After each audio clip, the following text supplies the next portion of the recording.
it doesn't mean it always cuts, because that knife was not permitted to cut the neck of Ismail when Abraham tried to do that.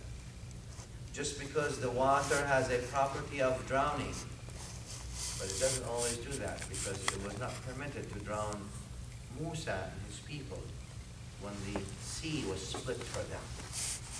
In fact, that water became very nice, just like air.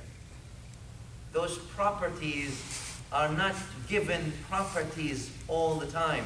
They are subject to the will of Allah subhanahu wa ta'ala. And therefore, even the fire that has a property of burning has stopped burning when Ibrahim alayhi salam was thrown into it. In fact, that burning flame of fire became a very peaceful and comfortable place for Ibrahim to live. Ya naru kuni bardan wa salaman ala Ibrahim. O fire, be cold and peaceful and comfortable with Ibrahim.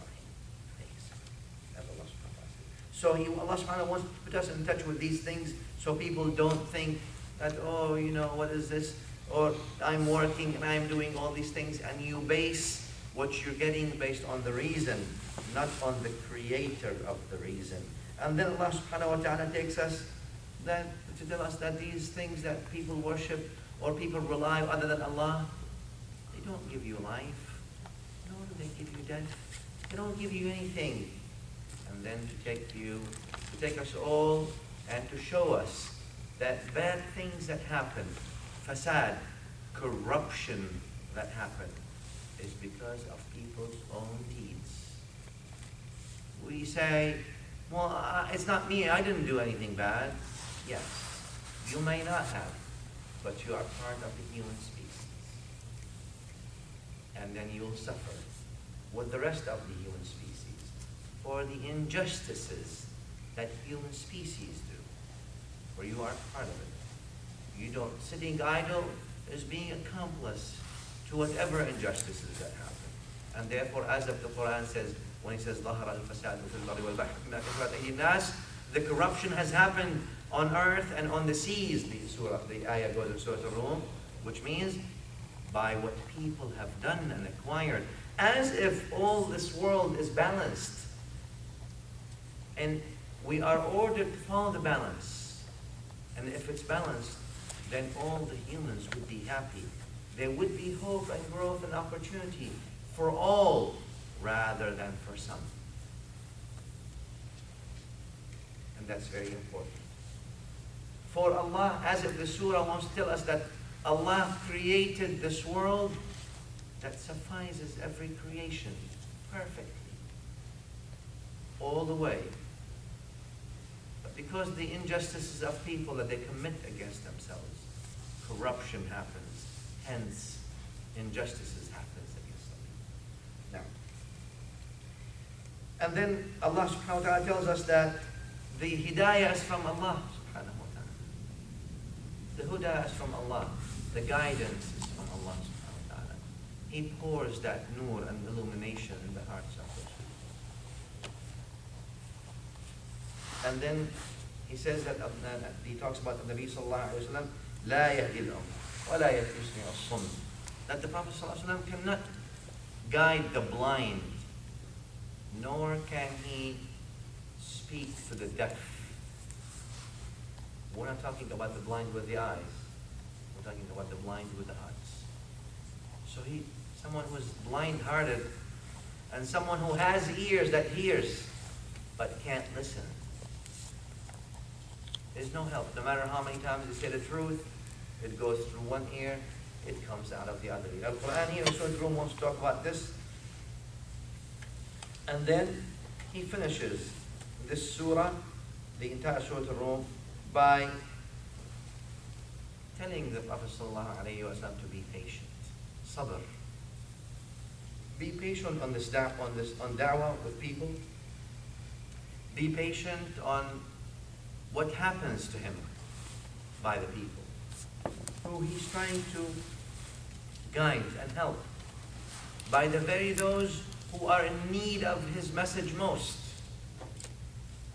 How many things they will do against him. Be patient. Allah subhanahu wa ta'ala is telling him that things will happen to you by the very those you care about. But you have to be patient. You have to be patient. And wants to give him the comfort, sallallahu alayhi wa sallam, so that the Prophet sallallahu alayhi wa sallam can go and sail through his message comfortably, knowing that Allah subhanahu wa ta'ala has told him, and Allah is with him, and Allah will not leave him, and Allah subhanahu wa ta'ala will always be protecting him and blessing what he does, regardless of the circumstance and regardless of the opposition. And that's where you see towards the end of the ayah where Allah subhanahu wa ta'ala then talks about Nabi sallallahu alayhi wa sallam. He says, كَذَلِكَ يَطْبَعُ اللَّهُ عَلَى قُلُوبِ الَّذِينَ لَا يَعْلَمُونَ. And talking about the people here before that, he says, وَلَقَدْ ضَرَبْنَا لِلنَّاسِ فِي هَذَا الْقُرْآنِ مِنْ كُلِّ مَثَلٍ وَلَئِنْ جِئْتَهُمْ بِآيَةٍ سَيَقُولُنَّ الَّذِينَ كَفَرُوا إِنْ أَنْتُمْ إِلَّا مُبْطِلُونَ. No matter what kind of proof, logic, or Quran you bring to those people who don't want to believe, because their heart is blind and their ears are deaf. Though they have ears that hears, and they have eyes that see, but they will reject that.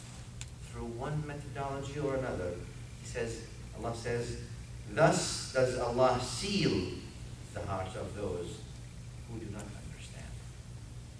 Then he tells him, فَاصْبِرْ, have patience, so patiently preserve, إِنَّ وَعْدَ اللَّهِ حَقٌّ, for verily the promise of Allah is true.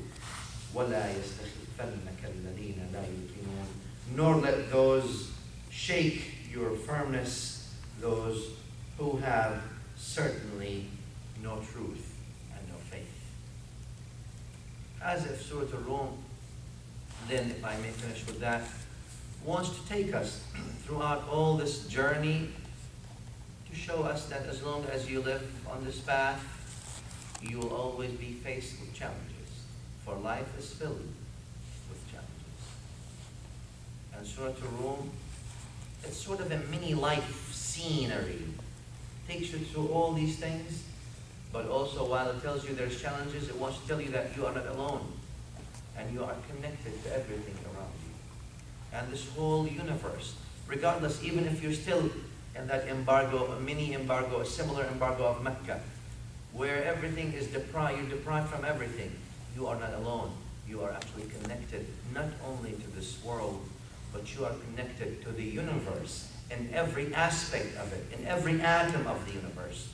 You are part of that universe that glorifies Allah subhanahu wa ta'ala all the time and makes the speech to Allah subhanahu wa ta'ala all the time. You are just another creation of Allah subhanahu wa ta'ala, and you are connected with other creation, and other creations are connected to you.